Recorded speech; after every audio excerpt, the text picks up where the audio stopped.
Unfortunately, our child is in the NICU. It all started when she only got to hold him for like 2 minutes. I got to touch him. We took pictures, and they grabbed him because they said his color or something, and they said, hold on, we just had to check something. And then they noticed that whenever he was like crying, his stomach was kind of like caving in, and his chest as well too, and he was like having a tough time breathing. So they rushed him to the nursery. Yeah, and I just want to say real quick, we wanted to start off our YouTube channel being a family channel. We were kind of waiting for this moment to become our introduction onto YouTube. We wanted it to be happy. We wanted to share our labor and delivery and everything with you guys. Unfortunately, our whole entire world kind of just changed in like the flash of a second, and like this is the type of video we have to give to you guys. And but we still are gonna be able to provide that little family that we have. You know, it's just our life right now, the phase we're going through. It's different. It's not what we expected. We did not expect this. We're currently a little down in the dumps. Like, we have ups and downs because there's a lot going on right now. Can you explain a little bit about it, please, babe? So basically, we went into labor and delivery. It was smooth. On January 24th. Pregnancy and delivery, super smooth. Gave birth amazing. Everything was beautiful. He was Wouldn't beautiful. change it. He's the most beautiful, precious baby in the whole entire world. He looks like me. He looks just like him, his little twin, and with my little nose. Yeah, and he has beautiful eye color, almost my eye color, and he looked perfect to me until they grabbed him. He did, and he does. And so when I gave birth and he came out and they put him on my chest, it was such a happy moment for all of us. And I think we both felt like a sense of relief, you know, like he's here and he's good. And they took him off my chest, I think about a minute, 2 minutes after me holding him. And they said, we're just gonna check his color real quick. And you know how nurses are, they try to make it like really lighthearted. Yeah, and I felt bad because she was crying. She's like, excitement, crying. Yeah, and I was just happy. You know, any mother is happy to give birth and finally hold their baby. We waited 9 months for this, you know. And he was precious. So precious. And then they rushed him to the nursery, and she couldn't go see him because I was on epidural. Yeah, she couldn't walk, and she still was connected with IVs. Yeah. So I told him to follow him. I had to follow because I'm the dad. And they would only open the little window so I could see him, and there was like other children. It was so sad, and I would see him, and out of nowhere I see him like connecting like an oxygen thingy where they put it up the nose and they put the little oxygen tube like through the ear, and they said it's gonna help him breathe. And then the lady came to our room and said we're gonna have to admit him to the NICU, which is bigger than the nursery. Yeah, and we asked why. At first, it was just supposed to be the nursery for observation. Yeah, maybe he was having a hard time transitioning to life, because he was with a lot of fluids, and I seen them try to suction his nose. Yeah. But then they came in our room and said that he was gonna go to the NICU, and it was because of a blockage in his nose. They said it could be swelling. It could be swelling from him just giving birth, and babies' faces are swollen. They informed us that babies don't know how to breathe through their nose. They don't know how to breathe out their mouth. Only like adults do. Like, you know how some adults breathe like, he's kind of having like apnea, like pauses, because babies only breathe out their nose. That's all they know how to breathe out of, in and out their nose. So since he has this blockage in his nose, he's struggling to breathe because he only knows how to breathe through his nose. They said it's either too narrow or there's a blockage or there's swelling. So babies come out swollen sometimes. So they were trying to figure out maybe if his swelling goes down, and they did CT scans and whatnot, and yeah.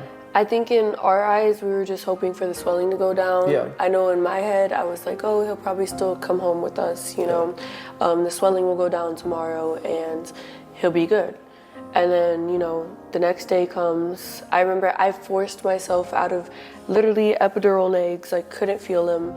And I wanted to see my baby so bad because at the time... She still walked even even though she got caught and got in trouble. Yeah, literally got in trouble for walking that soon after. Because she wasn't supposed to walk. She had to wait another day, right? Yeah. But she wanted to see our baby. So bad, because it didn't sit right with me. I was I can't sleep. So someone came out of nowhere with a wheelchair.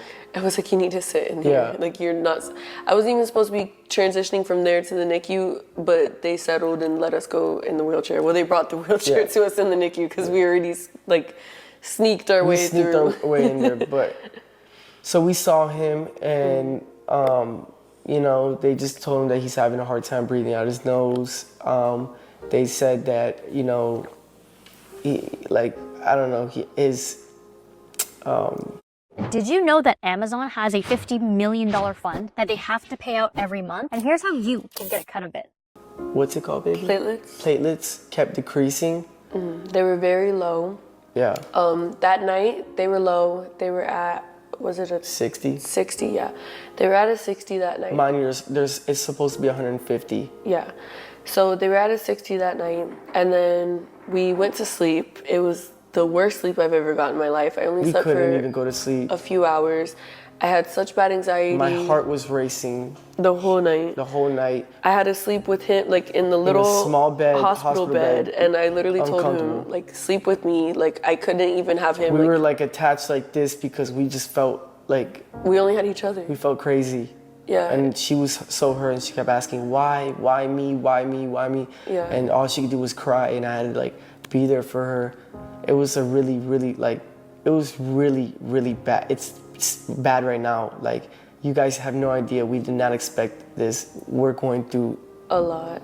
We're going through the most we ever gone through in our whole relationship of us being together. Actually, my whole life. Yeah, screw relationship. My whole life. My whole life, this is so draining and so depressing. It's the tough. biggest obstacle, and I've never, like, we don't wish this on nobody, like, for your child that you don't get to take home, and, you know, they had to discharge him while he's in the NICU. Even the first day, I remember, like, telling him, like, crying to him. I was like, I'm supposed to be a mom. Like, a mom's supposed to, you know... That's all she ever wanted. You come out and, like, you feed your baby. You change your baby's diapers. Then a few days later, you go home with your baby. And it's like, I didn't even get to hold my baby for longer than 2 minutes. He, to this day, hasn't even been able to hold the baby. So remember, if your babies are crying at home and you're, like, tired of it, just be grateful they're at least crying at your house. Yeah, and we wish we had that. If you're sitting there and you're complaining about changing diapers, just know we only got to change our baby's diaper literally one time. And we shared the moment, like, trying to give each other the same opportunity to change our baby's diaper in this one moment we had. Like, just be so grateful. Every time your baby cries, just look at it like a cry of joy, and every time you have to change a diaper, just be so grateful, because at this moment in life, I think we would change 1 million diapers in one day. Like, and I think we would listen to the baby cry all day long. I will say this is a very humbling lesson and experience. I don't know why this has been thrown at us. I don't know what we did. We probably would never know why. That's the one question. When I cry, I literally say, why me? Like, why me? Why us? Like, why everything? But we're trying to look at the positive side, and we're praying every single day that he's fine. He had jaundice 2 days ago. He had the Billy light on him. He had the Billy light, and he's fine now. His platelets went down again, and then we just called an hour ago, and his platelets are 190. Yeah, so they're above average. With being a NICU parent, they say it's like 1 step ahead, 2 steps back. Yeah. And that's literally the only way you could describe it, because it's like, for example, this morning, what is this? What's today? Monday, so Friday, Saturday, Sunday, Monday. This is our 4th day. Our baby's 4 days old. Specifically today, I woke up, I had extreme anxiety. It was my first day waking up in the house, and a normal mom would wake up to taking care of their baby. And I woke up to nothing. So I had an extreme panic attack. calmed myself down. His mom went to the hospital to see the baby. Yep. She got some good news while She was there. They took a couple like extra tubes out.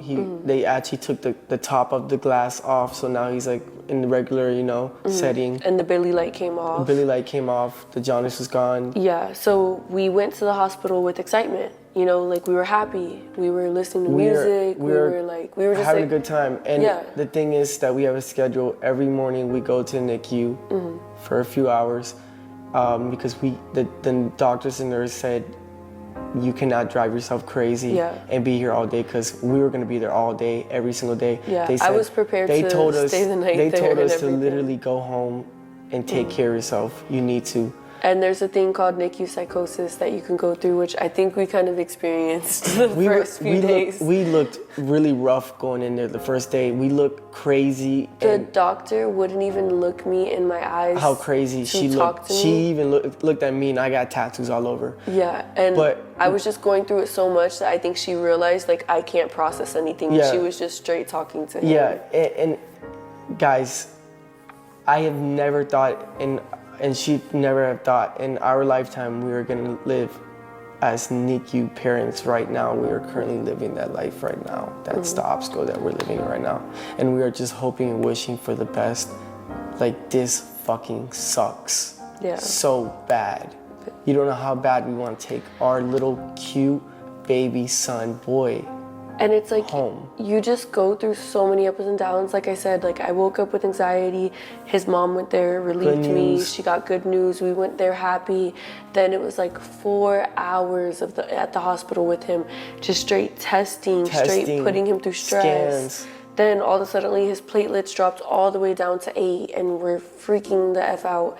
And then They said critical. Yeah, the word critical came out their mouth, and I started freaking out.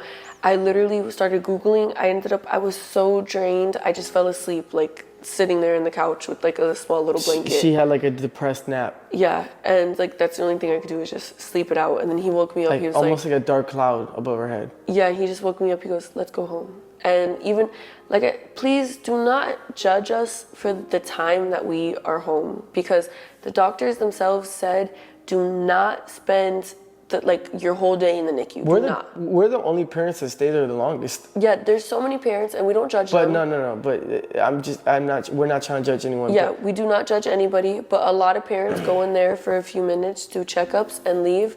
We stay there for hours on hours and hours. It drives us crazy. It's probably not even the best for our mental health, because even today, we were there for so many hours. You guys have no idea how much this girl has gone through, guys. And imagine giving labor and out of nowhere, like now you're a NICU parent as of right now. Right now we're wishing the best, and all we need is prayers and the best. Yes. That's all we need. And then, we get in the car, and I was like, I'm hungry. Keep in mind, none of us ate anything all day. Yeah, we haven't ate all day. And we went straight there. Yeah, so we go to get some steak and shake, and we're on our way home. And out of nowhere, I started having panic attacks, like just extreme panic attacks, like super bad. It probably went on for like an hour and a half. Before we made this video, I called the hospital. His platelets went back up to 190. So that was good. It kind of lightened my mood up a little bit more. And I think that's the reality of a NICU parent. It's just you're gonna go extremely high, then all the way down. A really long, rocky roller coaster. Sometimes in the middle, but it's just you're in a roller coaster. And we still haven't got to that mindset where we're adapted, or we're still shocked. Yeah. We still are not numb. We're hurt. And we're hurt. That's the main reason that we wanted to make this YouTube video, because this YouTube video, we don't need sympathy. We don't need anything like that. We just wanted to inform you guys because we need our life back. Our life back. We need something. Right now our life's on pause. Yeah. We don't have a baby like you guys expected crying in the background. We go crazy. Like this house right now. It's quiet. Is so quiet, and we go crazy. We only have our pets. Literally. And each other. And each other. We're keeping each other sane. Yes, and we are literally going crazy, and we need a routine, a healthy routine, you know, where we go and, like we said, we see our baby every single day. We have not missed a day to see our baby, and we will not miss a day to see our baby. No. We see our baby every single day, early morning, noon. Today we stayed there all the way until... Today we stayed there longer, 7 hours, 8 hours. But we need something where we come home and we could have our happiness, and we could have something that makes us feel normal again. Because right now life feels so abnormal, so empty, so unfulfilling. And it's crazy because in her 3rd trimester, she was getting so much happier and better, and we had a routine. We would go live, and she was so happy. Now we just expected that we would have a baby and we'd be happy with our baby and have like a family. We don't and I just have wanted to that walk. satisfaction. I wanted to walk in the room with my baby laying next to my you know, my beautiful wife. But that's not what's happening right now. Like I don't have that little family. I just have her right now. That my baby is at the NICU, and then of course we have Kayla. I wish, you know, everything could just be perfect, but yeah. But we're dealt some unfortunate cards. We're gonna get through it. But we have a lot of faith. Yeah, we have faith. Our luck right now, but we don't know. We invited you guys on this journey because it would be impossible for us to try to continue our normal lives. Yeah. We were thinking of ways that we could almost lie to you guys and almost pretend there's a baby in the background. Because it's a really vulnerable, like, thing to express. And we're extremely And we nervous. don't know people that go through this. Yeah, and we're extremely nervous to posting this because of the feedback that we'll get back and everything like that. So I would just like to say, I know that you guys like to say a lot of like mean things about me and stuff. There was nothing that I did wrong during It wasn't her this fault, pregnancy. guys. It wasn't her fault. The doctor, I promise you. She just wanted to be a healthy, good mom. Yes. And she wanted a healthy baby. The doctor even said herself, "You did nothing wrong. You did nothing wrong. You did amazing. You're doing amazing." You know, so it was nothing to that matter. I know you guys will still judge the situation, you know. Some of you guys hate me, some of you guys hate him, some of you guys hate us as a couple. But remember, there's an innocent little baby that we created, and he's so beautiful. Exactly. And this isn't about me. This isn't about him. Screw us at this point. Just, there's an innocent little beautiful life, you know. And we are open to letting you into this journey on the parts that we feel comfortable with. We just hope for your guys' acceptance, your guys' patience, your guys' understanding, love, prayers. That's all that we need right now. Because we're very down in the dumps, and we don't. If you have nothing nice to say, don't say it at all at this point. Leave it alone. And if you do say something mean, we're already going through it. So I mean, it doesn't even affect us at this point. Just throw whatever you want at us. At this point, we don't even care. We have so many problems right now. Just do it, whatever. And if you do support us, we love you guys. We are welcome to our journey. This is what it is right now. Yeah, and I think we're gonna end it off here. Yeah, and hopefully, you know, this video is, you know, a little more on the sad, negative side, but hopefully, you know, we could flip it to the brighter side of things. And I can't wait for the video that we post, which is us bringing him home. A positive outcome. Yeah, and we're open to show you guys what we feel comfortable with, like maybe a day in the life at NICU or something. But as long as we get positive results from this video, we're kind of testing the waters. Yeah. Just, you know, prayers to our baby. Love to everybody, and let us know, you know, what type of content you want from us out of YouTube, because we're starting our YouTube journey out. And we're excited to do this, and welcome. We love you guys.